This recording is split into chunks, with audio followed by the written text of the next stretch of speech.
Hello everybody, my name is Dana and I've been wanting to do this video for a while. I've been wanting to talk dating, especially because I used to be in public school and a lot of the time I was very confused with a lot of the biblical terms I heard, and I heard a lot of people say guard your heart, all of these different things. I didn't truly knew what any of this meant, and so I want to share with you guys a bunch of stuff that I've learned and from my perspective, and you're more than welcome to share your perspective in the comments. I want us to get all cozy and we can talk together about some things that I've learned, and you can tell me if there's anything that you learned from this or you feel like that's what you really strongly agree with, or just kind of anything. If you do not agree with some of the stuff, you're more than welcome to tell me as well, to make sure to be respectful. But let's get right into this video. Okay, so the first thing I'm going to say that's really important is the Bible says look at the fruit. So the Bible verse is Matthew 7:16 through 20 says, which says, "Ye shall know them by their fruits. Do men gather grapes of thorns or figs of thistles? Even so, every good tree bringeth forth good fruit, but a corrupt tree bringeth forth evil fruit." Now let me clear this up. Okay, so what it's basically saying is a good tree will produce good fruit and a bad tree will produce bad fruit. Now what is this fruit of the Spirit? What is God's fruit? What is the good fruit? The good fruit, it says in Galatians 5:22 to 23, it says, "But the fruit of the Spirit is love, joy, peace, patience, kindness, goodness, faithfulness, gentleness, self-control. Against such things there is no law." So what I'm saying about this is, does that person, say an example, say you're eyeing somebody and you're like, ooh, that guy looks really sweet. 1, do you know him? 2, the person, let's say that you're looking forward and you're like, okay, you know, I've been waiting for a while for the right guy. Okay, Lord, so tell me if he's the one. So say you're doing that, right? And you're looking, now look at the fruit. Is he being kind and considerate to others? How does he treat his family? How does he treat his mom? Does he have any siblings? How does he treat them? How does he treat you? Does he treat you with love and respect? And does he treat you like Jesus? Or does he treat you instead like you are a dumb person? Does he treat you, is he selfish? Does he not care? Now, am I saying that he has to be perfect? No, but what I'm saying is the good fruit should outrule the evil fruit. Does that make sense? There may be a little teeny bit of bad fruit on the tree that is being cut down by the Lord, but what I'm saying is if he does not want to change and he is choosing the path of like destruction and whatever, like, is not your job to also be like to try to lead him to the Lord, because that is not how it works with anything. Now there's a fine line between being friends with a person and a group of people that is completely different, and just praying for the guy, and then that is completely different. But when you are dating the guy and you're expecting him to change that way, that's not how that works. And honestly, I really don't think that you should be the one to do it. I think the only thing you really should do in that situation is run and pray. That's the only thing I think you do it. But unless the Lord like tells you to be friends with that person, just friends, then that is up to you and the Lord. But this is what I'm saying. Just follow the Lord and just continue to pray in that situation. And then also the thing is too is like like I said before, look at the fruit. And if they're not wanting to change, if you're continuing to pray for them and asking them to change, and you're like being like, you know, please, like, you're reaching out to them and you're saying this and they continue to not want to change, that is when you know, okay, I should probably go. This is not a healthy relationship. They're not wanting to change. They're not wanting to go towards the Lord like I am. This is not going to work, which leads me to my next thing of being unequally yoked and how that works and how to be equally yoked. And yeah, so I just think that's a really important thing to keep in mind, to remember. So back to Jenna. Corinthians 6:14, it says, Be ye not unequally yoked together with non-believers.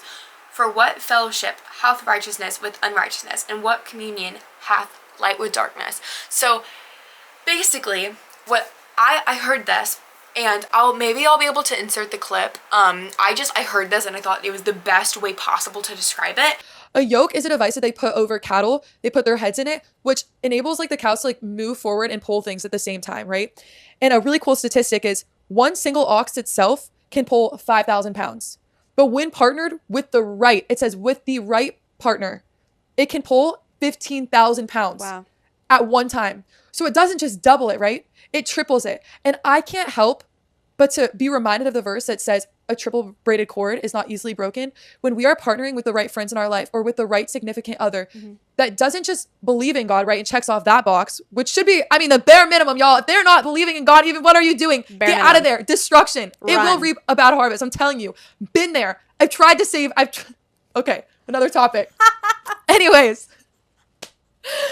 But I can't help but think, like, when we're running with somebody that is chasing after God at the same speed as us with the right partner, that between us, them, and then God, we are able to go so much faster, so much more smoothly, so much more effectively, and reach so many souls than we ever could pulling all the weight ourselves.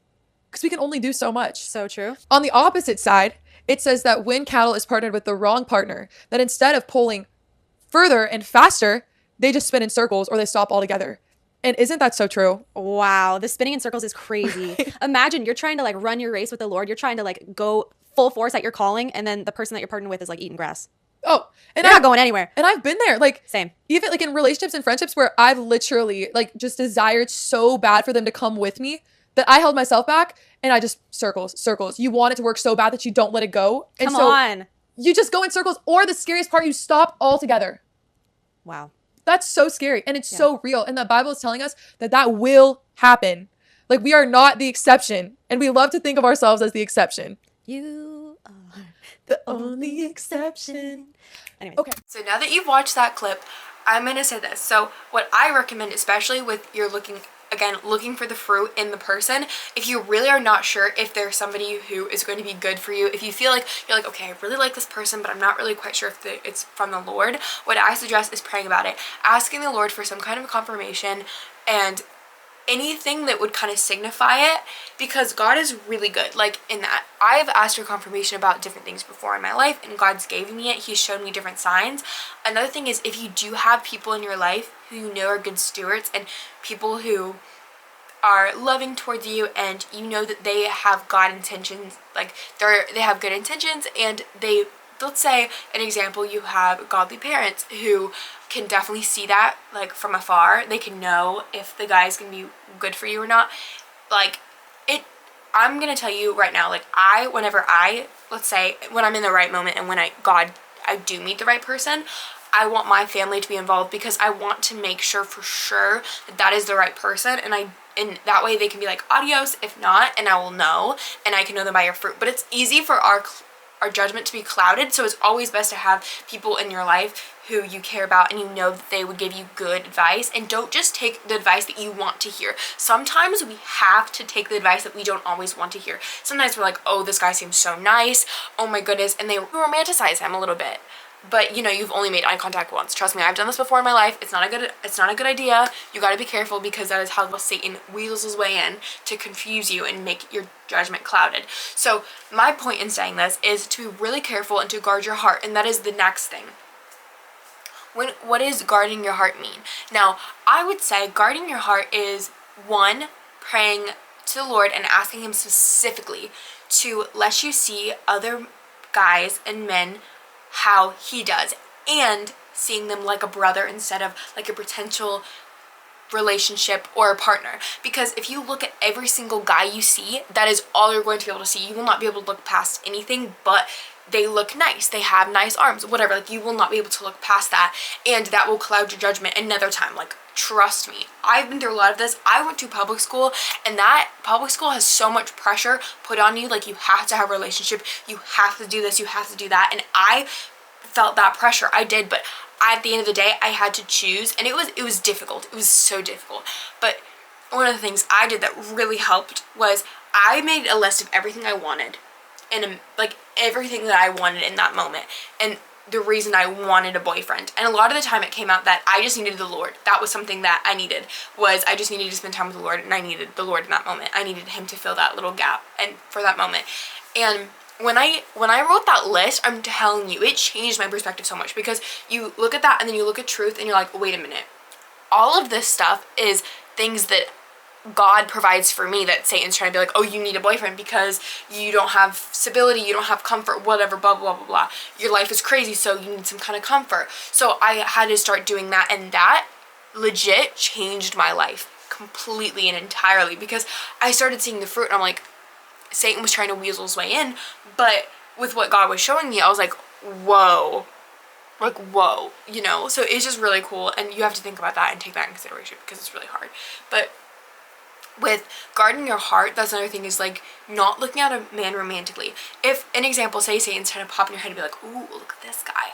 Be like, nope, I'm going to view him as a child of God. I'm going to view him like a brother in Christ until God proves otherwise. Or until the guy comes forward and is like, I like you. Could we go on a date? Then you pray about it. Then, you know, you ask the people around you, the people who are closest and who are godly, ask them, and then also pray about it in your own time as well, and ask the Lord and see if yours matches up, and just continue to pray about it. Don't rush into anything. But that is my personal perspective, and I honestly think that, oh, do you not get obsessed with a guy, and how do you make it healthy?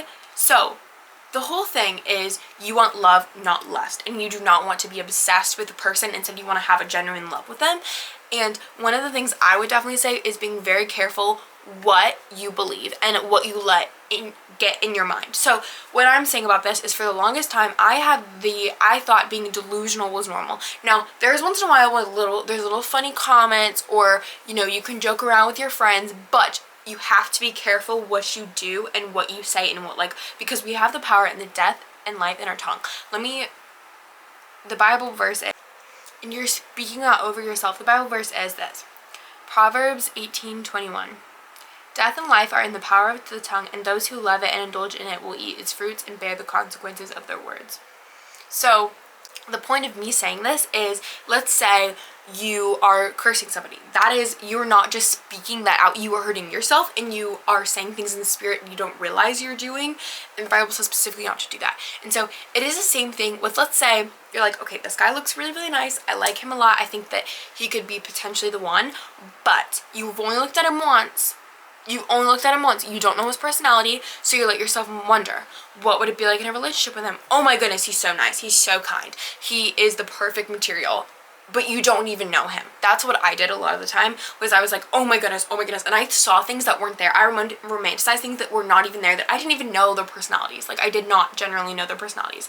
And so one thing I realized was, like, I had to step back and be like, okay, wait, no, whoa, and I had to not let those thoughts pass. I had to be like, wait a minute, hold your thoughts captive. That is the best thing that I've learned, especially while waiting, is like waiting for the right guy in the right moment and the right timing.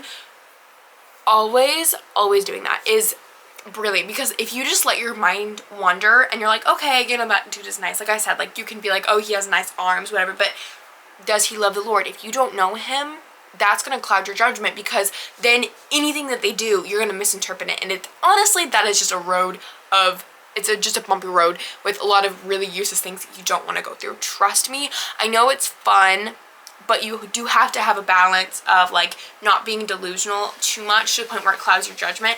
Now, I get, you know, being fun with your friends, but you still have to be careful of that. It's just that balance. You have to ask the Lord what draws the line, like, how can I be more careful and cautious about this?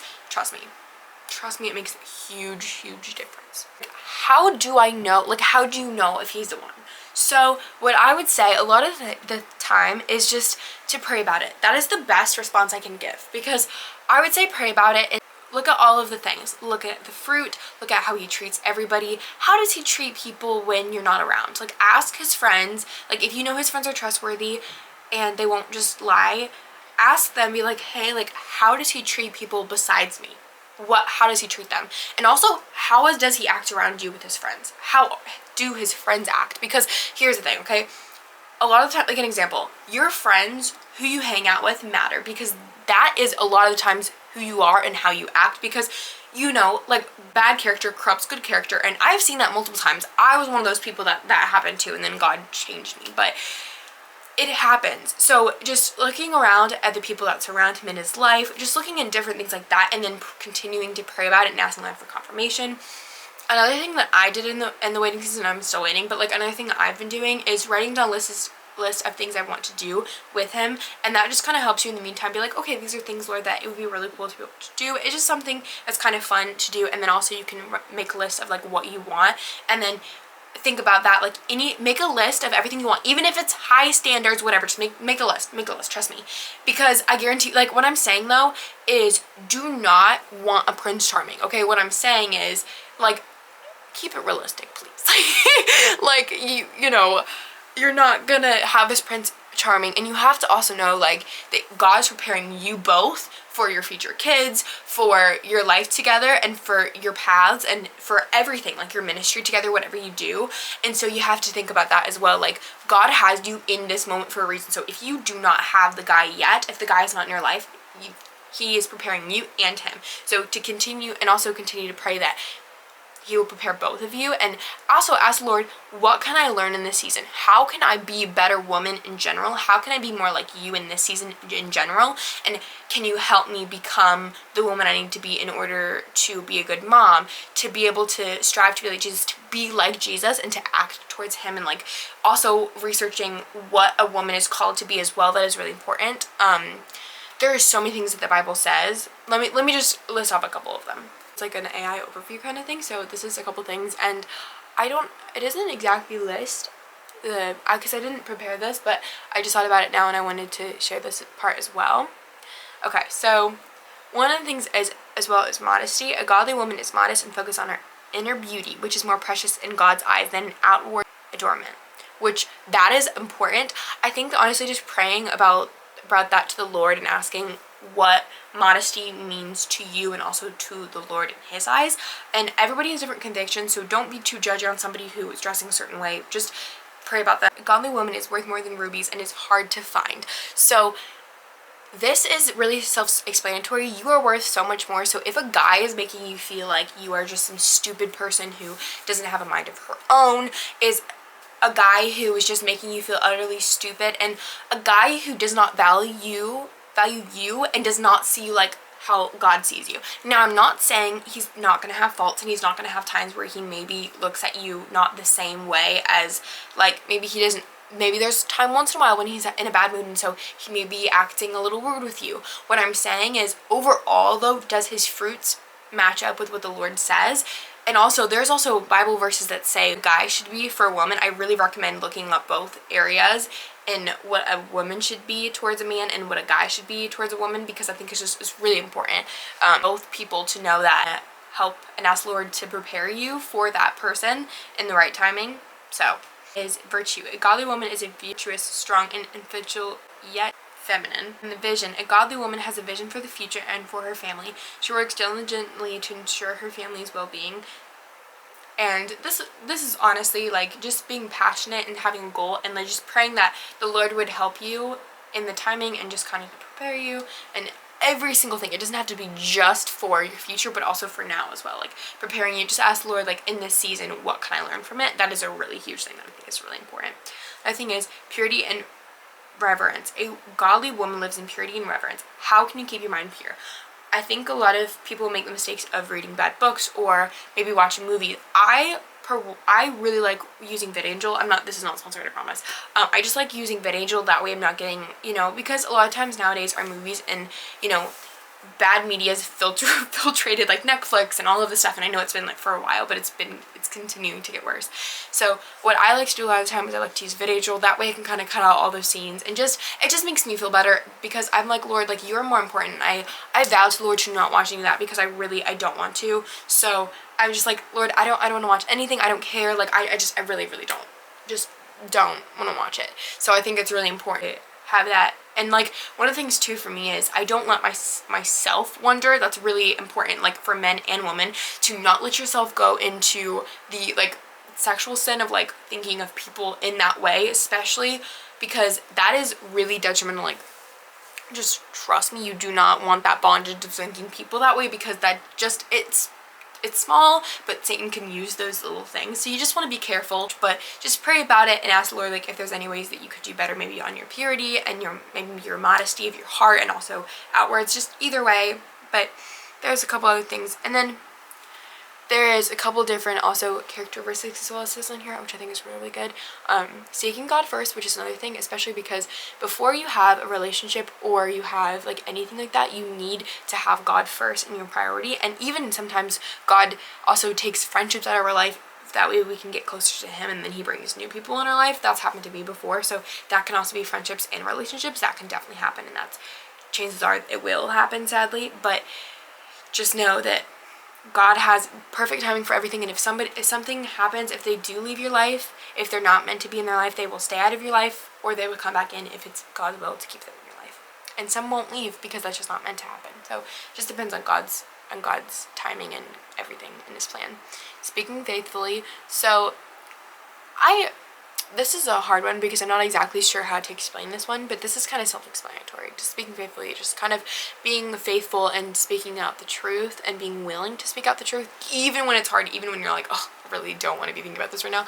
Like, even speaking out the truth when you know it may make somebody mad, as long as it's in love, and two, you pray about it first before you say anything. That's my recommendation, because if you say something and yeah, in the wrong timing, it can go really, really badly, and it may not do what you think it will.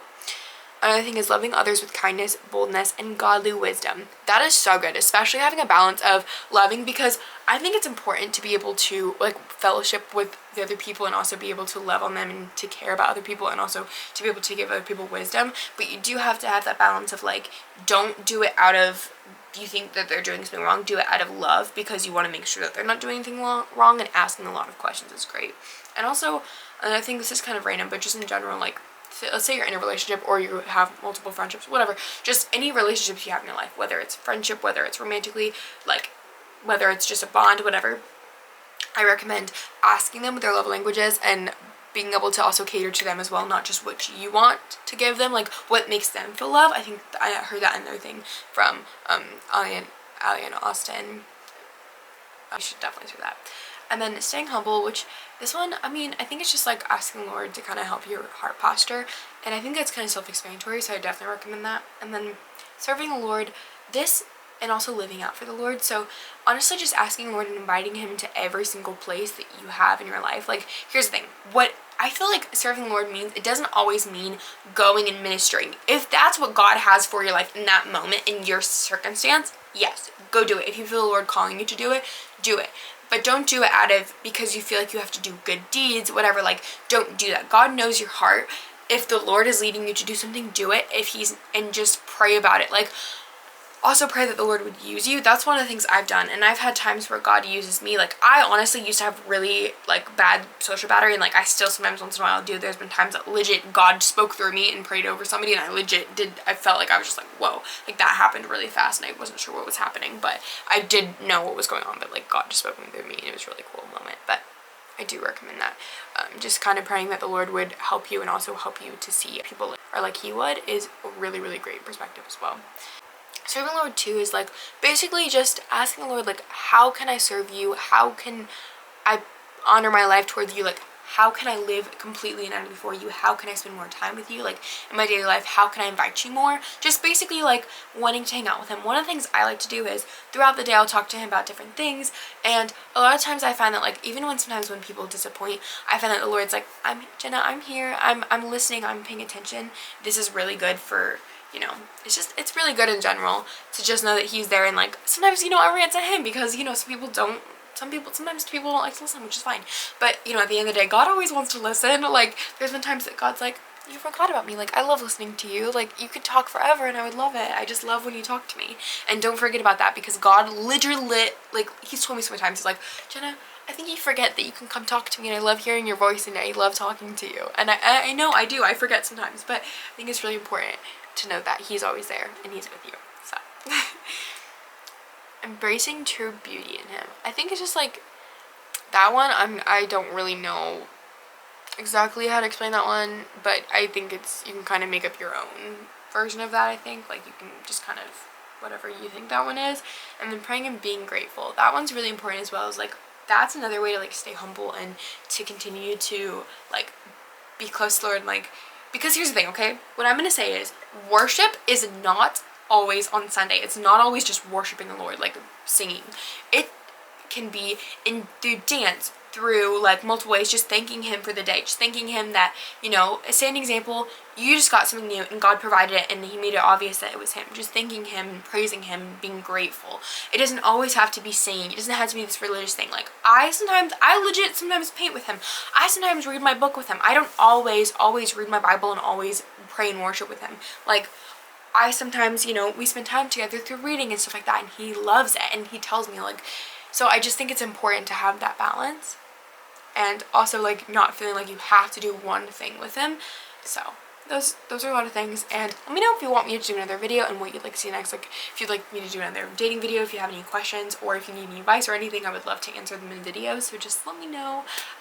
This is all just kind of some points I come up with, and some really good points. I just feel like God is so good, but I feel like these things are really, really well, and I feel like they're not talked about enough.